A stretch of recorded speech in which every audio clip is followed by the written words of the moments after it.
What's up, everyone? It's your girl Shay here with my channel. If you're new, welcome back to my channel. If you have been here before and I see by the title of today's video, I'm actually going to be talking about anime that have sucked me in. So I originally didn't really think of this video. Someone commented on a TikTok that I had done about anime, asking me what anime have like really sucked me in, and I decided to make a longer form video about this instead of just a regular TikTok or short about this, because the list is quite long that I kind of have. And also, if you're watching this video, you're like, this girl got the same hoodie that she wore in her TikTok and her YouTube shorts. Ignore it. Mind your business. The reason why I'm doing this is because I'm recording the multiple videos on the same day and I decided not to change my jacket.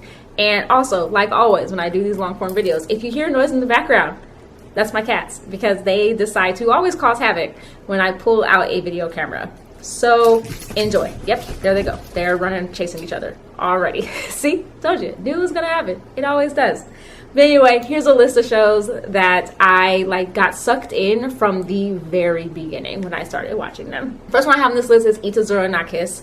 I was obsessed with this show. I had really wanted to watch it for a while, and then I finally just decided to take the plunge and start watching it, and I loved it from the very beginning. The fact that it was kind of like a enemies to lovers, not really enemies to lovers, but kind of like a show where the main male character Eri did not like the female character Kotoko, and just seeing all the blundering things that happened when they were forced to live with each other. So it's like forced proximity is probably the trope that is within this anime, and I was obsessed with it.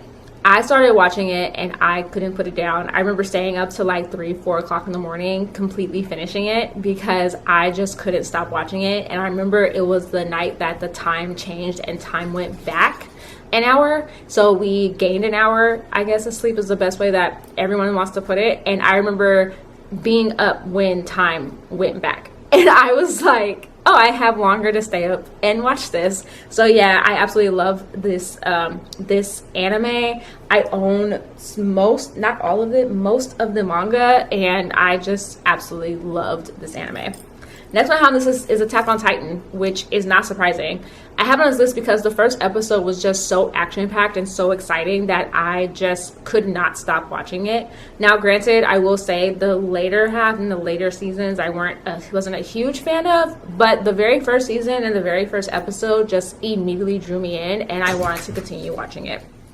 Next one I have on this list is Ouran High School Host Club. So fun fact, when I first watched Ouran, I didn't ultimately love it. I actually turned it off the first time I started watching the first episode. I think it just wasn't the time for me to watch it. And then I was like, no, what, let me watch this show. Maybe like a few months later, and then I was obsessed. I remember watching the first episode, getting to the end, and I was like, oh my god, this show is so funny. I see why people really, really like this show. And then I just totally went and binge watched it and then had to own it. So I have it on DVD, and I still go back and watch Ouran just because of the fact it's just such a comforting show for me now, and the manga is also really, really good. But yeah, Ouran High School Host Club was one of those shows that once I got into it, I really got into it. Next one is Clannad. So Clannad was one of the first shows I watched that was outside of nostalgic shows for me. This was when I was trying to rewatch a lot of the older shows I watched as a kid, like Yu Yu Hakusho, Rurouni Kenshin, Sailor Moon, those types of shows. And then I was like, you know what? I want to watch a show that I've never seen before or never had heard of. So I remember I was on myanimelist.net, and Clannad was one of the highest rated shows on there, and I decided to watch it. It drew me in. I thought it was just such beautiful art style, and I thought the story was extremely compelling. It also was one of the first anime, one of the first ones, not the first, but one of the first ones in a while that had actually legitimately made me cry, and then I had to watch the sequel immediately after finishing the first season. I had to watch the second season, and the second season also drew me in immediately. Next is Nana. So Nana, very similar to Ouran High School Host Club, was a show that I had heard a lot about, got to the first episode, and then promptly turned it off. It was not the time for me to watch Nana at all, to be completely honest with you. It just, I don't know, at that time when I first started watching it, it didn't draw me in like it was supposed to. So I turned it off. But then again, maybe like a year later or so, I ended up turning it back on and was like, you know what, let me give this show another shot. And then immediately was obsessed with it. Loved it. I even went and read the manga up to where it stopped. And I know that I, along with several other people who have read this manga, really wish it would continue. But I think there's the mangaka has some health issues, which is why the manga has not continued. But I'm caught up with the manga. I absolutely love the anime, and I remember when everyone was watching this anime because of just how good it is. Next, we have Tokyo Magnitude 8.0. I didn't expect to want to watch this anime. Actually, for a long time, I put it off because of the fact that I knew it dealt with earthquakes, and because of the fact that I am in California, which earthquakes happen here. I wasn't ready to watch it because I was just like, I live somewhere where earthquakes happen. I don't want to watch an anime about an earthquake. But then I ended up watching it. And I remember binge watching it and promptly like crying at the end. And I think the reason why it drew me in was because of the compelling story of these two kids that are basically trying to find their way home after a devastating earthquake. And me just being like, oh my God, like this is something that can actually happen. And because of the fact that the brother-sister dynamic was like pesky little brother and like overbearing kind of older sister that doesn't want her brother there. And because of me being a younger sibling, I completely understood like the feelings between this dynamic because I have an older brother and I can understand the dynamic of you wanting to be around your older sibling and then your older sibling at a certain age being like, I don't want you around me. I want you to go away.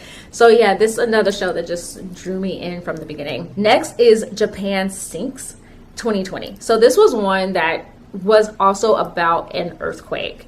And again, this show also drew me in very easily, I think because of the fact that it did surround a disaster. And since at the time that I watched this was during the time where everybody was inside.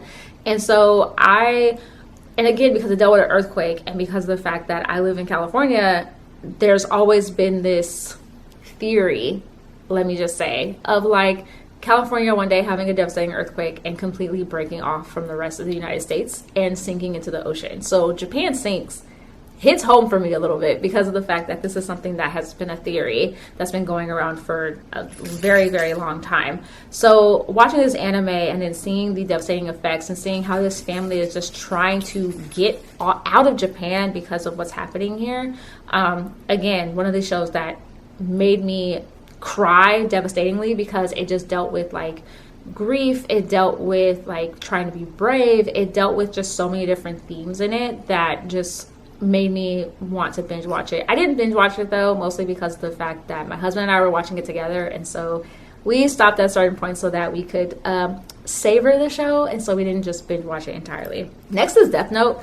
The reason why I put Death Note on this is because it did draw me in from the very first episode because of the entire premise of it, and because overall with Death Note it has that overarching theme of like someone trying to do good but then becoming so corrupted that they end up actually doing bad. And we know that's kind of how Light was. When Light first got the Death Note, he started out trying to do good, which was him just basically eliminating people who were already bad in the world, people who were prisoners, people who he knew was corrupted politicians, corrupted, just people in general. But then we saw that with that power, he got corrupted himself because now he was trying to cover up his tracks. He was removing, eliminating people who shouldn't be eliminated in order for him not to get caught. And to me, it was kind of a great, metaphor, I guess, for the fact of you can start out with a lot of power wanting to do good, but sometimes, not every time, but sometimes that power can end up corrupting that individual and they end up making mistakes, or they end up, not even mistakes, but they basically just end up making very bad decisions due to having this power, right? And I thought that with Death Note, that's why it really sucked me in, because it dealt with those themes, especially as you continued on with the series, but also just the first episode just kind of sucked you in. Next is Anohana. Anohana is a very short show. It's 11 episodes, and it sucked me in from the very beginning because it made me cry. I like the concept of this one dealing with, again, the concept of grief and a friend group who is broken apart due to the death of one of their friends in a very tragic way. And then having the whole thing of where the friend comes back. Her name is Menma. She comes back, but she has the brain and the intelligence of the age that she was when she passed away, but the body of the age of which her friends is currently, which is a very interesting concept that they put in there, because of the fact that you had where looks like she's about 16, or I believe that's the age that they are, but her brain is that of someone who is like 4 or 5. So she doesn't understand certain things that she isn't supposed to do. And then on top of that, her not understanding why her group of friends just aren't friends anymore. And then it also brings in the whole concept of with parents and the grief of losing a child, and kind of like, do you continue to grieve that child, or do you like move on, or in her parents' case, pretend like she just wasn't really there, especially if she has a younger sibling that these parents have to take care of. And I was devastated watching this show. It had me crying from the very beginning. And it's a show that even now I haven't gone back and rewatched because of just how much I cried with this show, but I have watched people's reactions to the last episode of this show several times. Don't ask me why. I think it's just because of the fact of like seeing other people have the same reaction that I did watching this show. And yeah, binge watch the show because it just really, once again, drew me in. And the last one I have on this list is Angel Beats.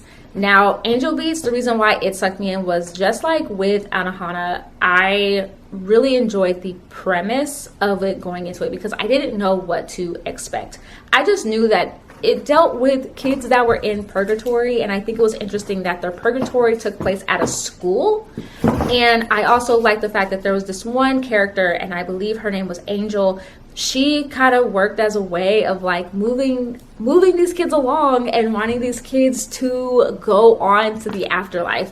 And I thought that was interesting. I thought that was an interesting premise because, you know, the concept of death and like what is it that people see when they pass away, especially if you're very young, what is that like, right? And these kids kind of, the overarching theme that they had there with them being in purgatory, especially once you learn all the backstories of each individual child and each individual, you know, kid that's there, how they ended up there, and you start to unravel the mystery of what happened to the main male character for him to end up there, and then just realizing, you know, this purgatory is a way for these kids to kind of like you know, be themselves, and then that overarching revelation.